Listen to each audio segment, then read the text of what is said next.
Hello again. Today we're going to study a very important lesson. It's a subject-verb agreement, and to let you know that this study or topic is one of the tricky things that you can meet in your SAT exam. So let's start. Okay. Uh, Subject-verb agreement may be the most tested grammatical rule on the set. Therefore, just by mastering this rule and its application, you will be well on your way toward achieving a ridiculously good source on the set writing. While the rule itself is relatively simple, the question related to it can be challenging and a bit tricky too. In this today in this lesson or during this presentation, whatever how many lessons are we going to take through this lesson, we are going to discuss some point, and these will be our objectives.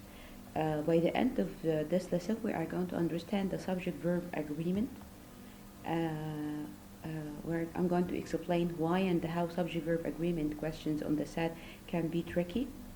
I'll offer for you general strategies that can help you correctly answer subject-verb agreement question and provide you with practice questions so you can test what you have learned.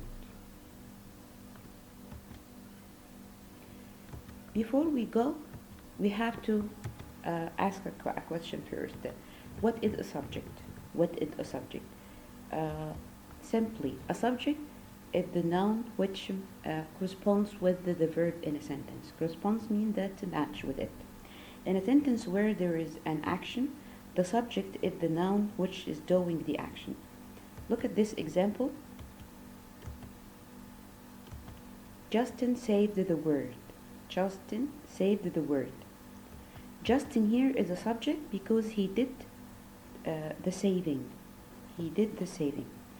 In a sentence where there is a description, typically using a form of the verb to be,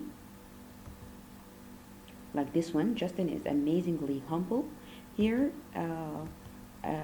this is the description, and I'm using verb to be. The subject is the noun which is being described, which is Justin here.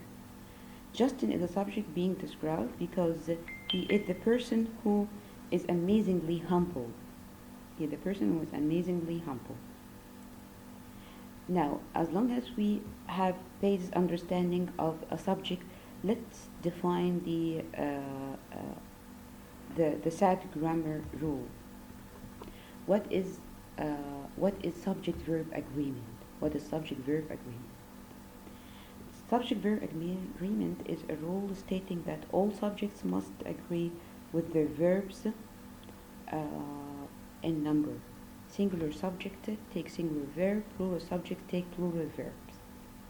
Most of the subject-verb agreement question on the SAT deal with verb forms in the third person singular form, which is he, she, it, and the third person plural form, which is they. In this sentence, the celebrity chef cook lobster and foie gras. Foie gras, it's a type of food. The subject of this sentence is chef, as you can see, and obviously because we are only talking about the chef, the subject is singular. Therefore, the verb should be in the singular form. However, cook here is the third person plural. Cook here is the third person plural. It should be single in the singular form too, but here it is not used correctly in this sentence.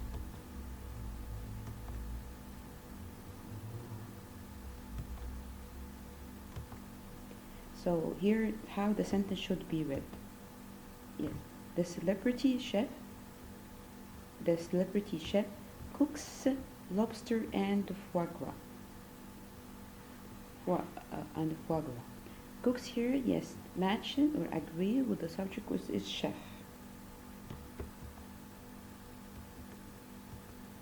Another basic example. The gymnasts perform incredible feats of strength. Feats like steps or actions. Gymnasts perform incredible feats of strength. Look at the sentence again deeply. In the above sentence, the subject is gymnast. Why? Because they are doing the performing. Gymnast here is plural, so the verb should be in the plural form too. However, this one is in singular one, so this is not a correct sentence. The correction will be, yes, gymnast perform without the s incredible feats of strength. Remember that this is the present simple.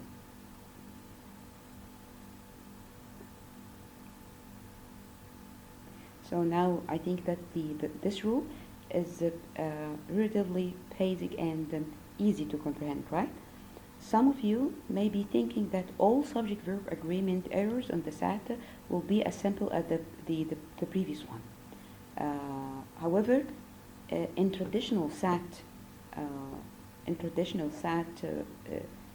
fashion, sentences on the SAT are intentionally deceptive. And questions related to subject-verb agreement can be rather challenging. So you have to take care because they are tricky. Why are these questions tricky? Generally, questions related to subject-verb agreement on the SAT can be difficult because the subject is usually not placed directly in front of the verb. This is because it's not placed directly in front of the verb. This problem appears in two ways.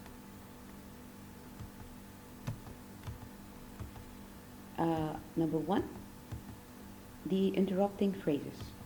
And the second one, the inverted sentence where the subject follows the verb. We will not go through this right now. We will postpone it to the next session. What was important for me to know what the meaning of subject-verb agreement and what is the subject. Okay, till we meet again. Okay, thank you. Hopefully that it was useful for you.